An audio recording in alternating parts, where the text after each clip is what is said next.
Hello, welcome to Yorkshire, welcome to my Suzuki, and welcome to another episode where we're going to showcase a vehicle that we've got on today. It's a really special episode because what we've got, and the sun's just coming out on cue, we've got what I would consider to be Suzuki's jewel in the crown. And if you haven't guessed what it is yet, feast your eyes on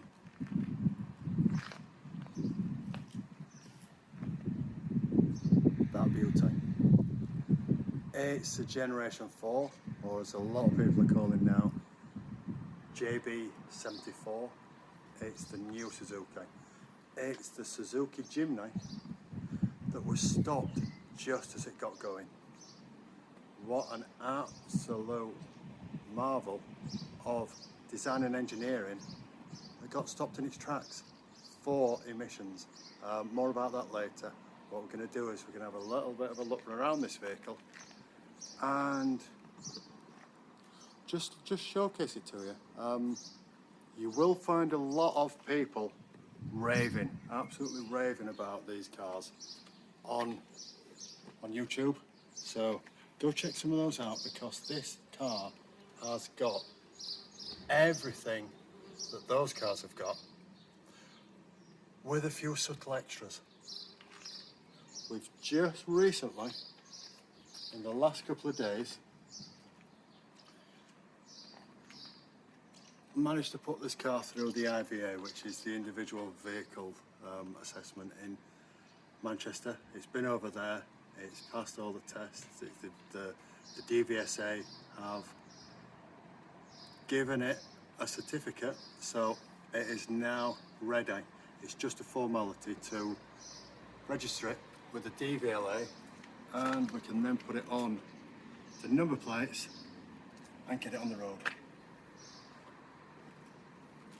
And one lucky owner is going to have a very special car.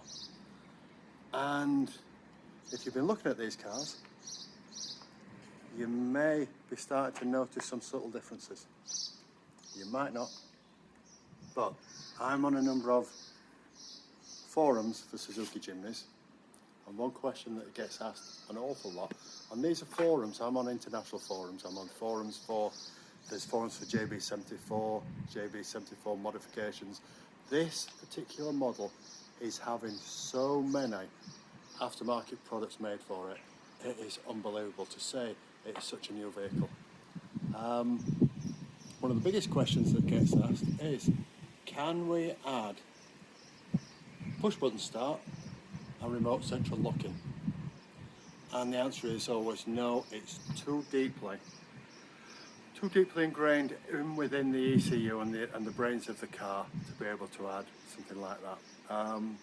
Now this one has it as factory standard.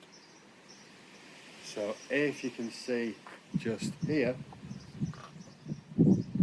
got a little bun, got one there, got one on the driver's side, got one on the boot, and that is, there you go, lock and unlock on the button. Now that's on the button, that's keyless, that's true keyless. My partner once bought an Evoque and was so disappointed with how the keyless or the push button start on the Evoque worked, because you had to actually get the keys out to press a button to open the doors, and then put the keys away to press the button to start the ignition. Now this, all you need to do is have the fob in your pocket, in your bag. To press that button, it'll open it, or you can press a button on the fob, it'll open it itself. But one other thing that you may want to see there is folding door mirrors which are, again, factory fit. Turn indicators built into the mirrors, again, a factory fit. Now all these things are only available on cars in the Japanese market. These cars are absolutely huge all around the world. Really big. Everybody's doing modifications things on, this car is what, in my opinion, the new Defender should have looked like. It's got everything that the new Defender should have had, and again, it's only my opinion. The new Defender, it's a nice car. It's not what it should have been. It's a huge vehicle. This is manageable. The new Defender, you can't really see farmers driving around fields in it, putting bales of hay in it. This will go anywhere. This is small enough, light enough, but it's also got the design. It's what the new Defender should have been. You look at it from other angles, and it's like a baby G-Wagon, especially with, which you may have or may not have noticed, with the LED headlights, which coming at you with a clamshell bonnet, with a small square windscreen, does actually look like a G-Wagon. G-Wagon from a distance. These cars look amazing. Now, the prices of these, as you may know, have skyrocketed. They have gone absolutely through the roof, and because we buy Jimnys, this was always going to be a logical step for us. Taken us quite a long time to secure one, simply because I really thought they were overpriced. Really thought they were overpriced. I thought I don't know. Is it a lot of money? Somebody got in touch with me as soon as we put it on the website. As soon as we bought it in Japan, we put this car on the website, and somebody got in touch and said he had a Jimny and he sold it. He regretted it. Whoever he sold it to, he said put it back up on the dealer's site. A phenomenal increase in value, and he was hoping that this was going to be cheaper. Well, unfortunately, we haven't got this because it's any cheaper. We've got this because it's got things on it that you just can't get. And also, and his reply was, he said it's too much money for a Jimny. He said going on for around about £30,000. He said it's not a G-Wagon. Well, yes, it's not a G-Wagon, but then it's not £150,000. Do you know what I mean? It's horses for courses. Personally, I would rather have something at this size. I mean, G-Wagons are great, but again, they're like tanks. This is so much more manageable. I took this to Manchester this week. Pleasure to drive this. It feels like a new car. It drives like a new car. It drives so much smoother than the old Mark III Jimnys. When I say old Mark III Jimnys, it's the Jimnys just going out. But it's got all the modern features. It's got lane departure. It's got collision avoidance systems.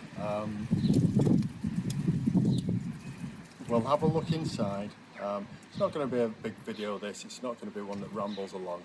It's just really for people to know that we've got it, because we're going to put it for sale now that we've got it through the IVA, which is the first time we've done one, so we were just a little bit cautious to put it for sale and then to say to people, well, we've got to get it through the IVA and there's been a problem. No problem whatsoever. It does have a spare wheel on the back. We've taken it off. We always take them off. We always take them off immediately. Two reasons. One, to get behind it, to clean it, but it really wasn't necessary on this. But also, secondly, it makes it a little bit shorter, a little bit more manageable. And I actually prefer it. I prefer the look of it. You can get a plate that goes over the back, a fiberglass plate. Same colour. You can obviously have it painted, whatever colour it is. And I think it looks better than having a wheel on the back, but that's just my opinion. Let's have a look inside.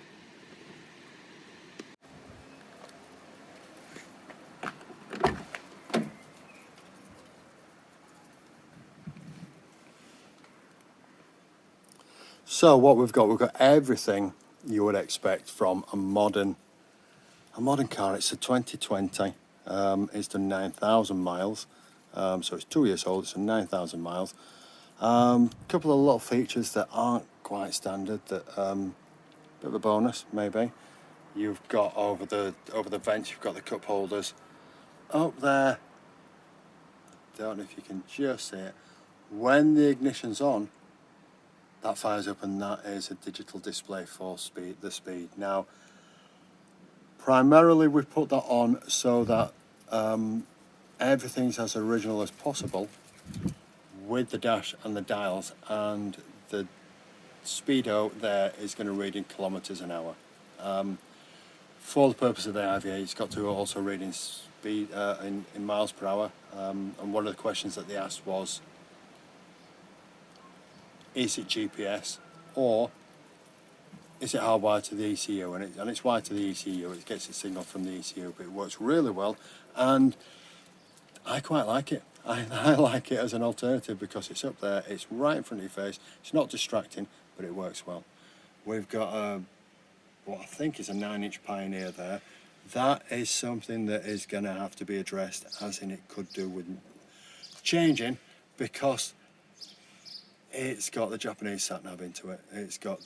It will only pick up Radio 2, as all Japanese do, because their FM frequencies just overlaps ours, where Radio 2 is down in around about sort of the 90s, early 90s. Down there we've got a really nice AC system. It's a modern one. Below it you've got your switches for hill start assist. Sorry, not hill start assist. It's got traction control you can switch off.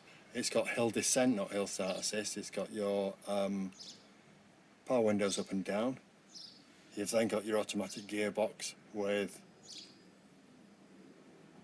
part reverse, neutral. Then you've got drive, keep it in second gear, or you've got low gear. And there we've got a return to people with the 3rd generation Jimny weren't 100% happy with the button to select 4-wheel drive and 4-wheel drive low, so it's gone back to a gear stick.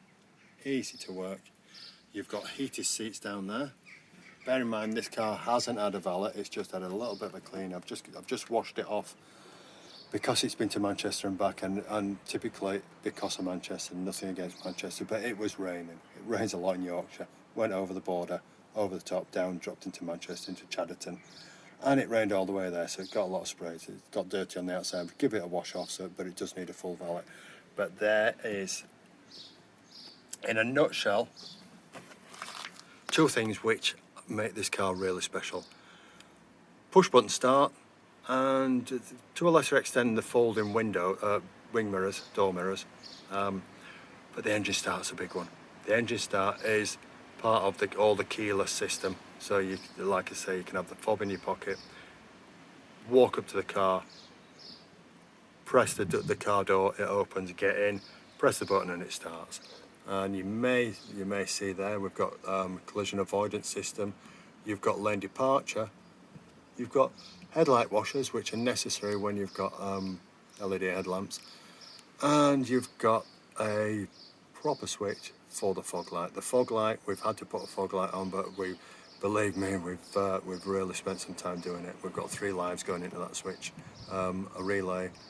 It's coming from the headlight, coming from the fuse box, coming from another switch, all done professionally, and it goes to what we'll show you right now at the back of the car.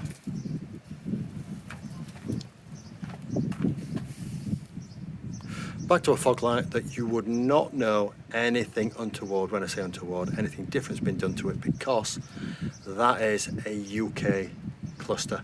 We've got a UK cluster and a UK string of bulbs to go into the cluster, because originally in Japan, that is the white light there is your indicator. The one to the left of the white light would be white. The original one is white and is another reversing light. In the UK, for our regulations, it has to be a fog light, so we've swapped it out for a proper UK cluster. So everything's done as it should be. Underneath, realistically, I'm not going to show you underneath, because as I said with the IVA, it's in incredible condition. They're used to seeing cars that are sort of 4, 5, 6 years old, often not as new as this, but coming from Japan. Again, Just needs a little bit of a wash off. Down there's the chassis number, which will more than likely blur out, but just to show you that the inspector has wiped it with his finger just to be able to see it properly there, which shows you it's just got a little layer of dirt that needs cleaning off. Again, we'll have the wheels off for this, give it a really good clean. But basically, the rear of the Jimny on the Mark IIIs, the ones that we get, the special editions, they all have load levelers, and to me they're deal breakers. In this one, if I can hold the camera in a correct position, I will drop the seat. There you go. Flat as a pancake. It's a better solution. They've done it really well. The seat belts in this particular model, you can remove them if you just want to have some sort of cargo area going on. Look at that, flat as a mill pond. Really good, really good system. You've got this. It may look like you've got no room whatsoever when the seats are up. Got a little pocket in there. This pops off to have a little tray. Underneath that tray, underneath the carpet, underneath this, you've got your toolkit.